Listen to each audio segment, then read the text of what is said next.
Welcome back. In the last video, we looked at the rise of the Minoans and the way they were successful in establishing a trading monopoly across the eastern half of the Mediterranean.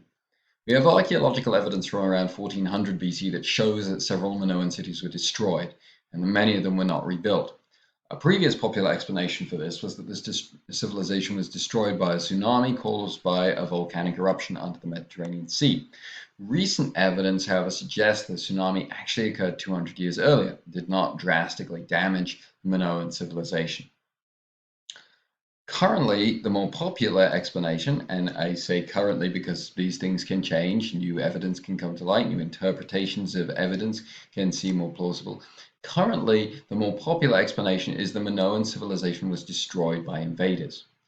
Around the same time, around the year 1400, we see that Linear A, this writing system of the Minoans that no one's been able to decipher, was replaced by a new system of writing called Linear B. But this is a system of writing that has been deciphered. It was deciphered in 1953, and amazingly, it was shown to be a primitive form of Greek. And so we also find Linear B on the Greek mainland. And so historians have argued that this is evidence to show that some Greek invaders came from the Greek mainland, came to Crete, conquered and destroyed most of the Minoan civilization. And Linear B tablets also demonstrate that civilization in mainland Greece extends much further back into the Bronze Age than we previously thought, perhaps as early as 2800 BC. This original primitive Greek society is known as the Myceneans, and we have some of their pottery portrayed here. So this is kind of the Bronze Age overview up until about 1500. This is up until the time when the Egyptian New Kingdom starts to emerge. And just to kind of give you some context, set it in light of what we discussed last week. We have the Minoans, who are very successful in ancient Crete and in establishing a merchant empire, I suppose you might say, or a trading empire. And then they are conquered or destroyed by someone or by a tsunami, and it's thought perhaps their invaders were the Greeks. If the Minoans were destroyed by an outside civilization, one prime candidate would be the Mycenaeans, the other group that we're going to talk about today. The Mycenaeans are the first of the civilizations to emerge on the Greek mainland, and they wrote the documents about the Mycenaeans. So we know there was a civilization before the Mycenaeans because the Mycenaeans write about them. We don't have any writing that's come down to us from the Mycenaeans, but the Mycenaeans are the ones who write about them. Greece is like Crete. It has no major river valleys. It has a dry, sunny climate and a hilly geography. So the Mycenaeans, like the Minoans, cultivated grapes and olives. They copied Minoan administrative and economic practices, and they copied the Minoan practice of developing trade across the sea. However, there were other ways in which the Minoans and the Mycenaeans were quite different from one another. The Mycenaeans were not on an island. They were not protected by the sea.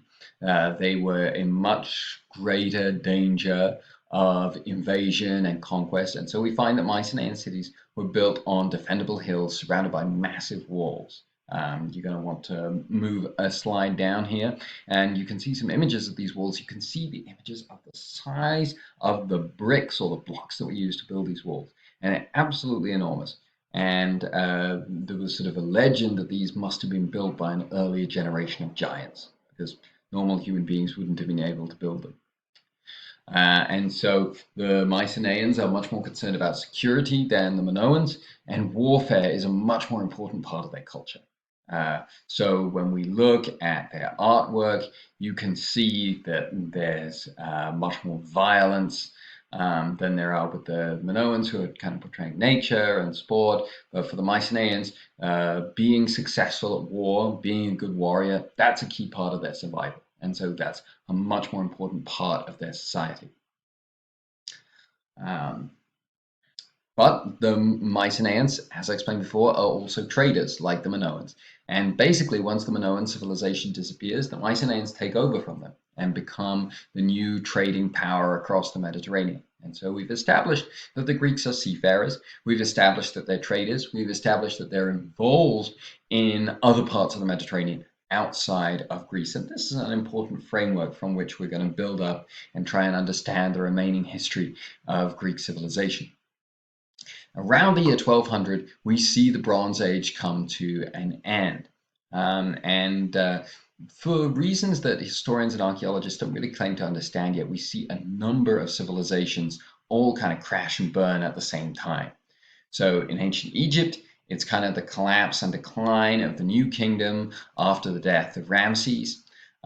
We also find disruption in the Greek legends that describe a massive Mycenaean expedition against the wealthy Hittite city of Troy in Anatolia. And so the Trojan War, Achilles, Hector, it was considered a myth by historians for many years until in the late 19th century, the site of Troy was discovered and corroborated much of the legend. Also, the date of 1184 that's given fits with this broader chronology that we have that sees the Hittite Empire and the Hittite trading network that's based in Anatolia that reaches back into Asia. We also see this collapse at this time that would correspond with the fall of their major city.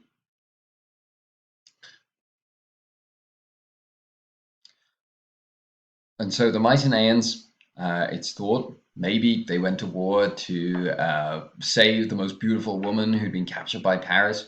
It's possible that that's a component of this war. You definitely don't want to rule that out. That's definitely how the Mycenaeans wanted to be seen, just as Cyrus, last week we talked about how he wanted to be seen as a liberator. On the other hand, they could also have gone to war to fight against a potential trading rival. We know that the Hittites were great traders in Asia. We know that the Mycenaeans had established this trading monopoly in the Mediterranean. It's possible that these two spheres were coming in contact. Even if they did, even if this was the case and the Mycenaeans were successful and defeated the Trojans or the Hittites, established themselves as the preeminent power in the Mediterranean, their success was short-lived because less than 100 years later, the Mycenaean trading economy is also going to collapse. And the civilization they had developed in ancient Greece is also going to collapse.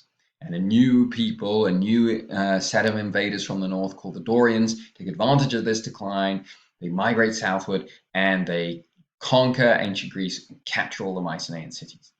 And so this is where this is going to lead us into the Dark Age that we're going to talk about next week, that follows the fall of the Mycenaean civilization, which in turn came after the fall of the Minoans. So I hope you enjoyed this material, and I'll see you next week.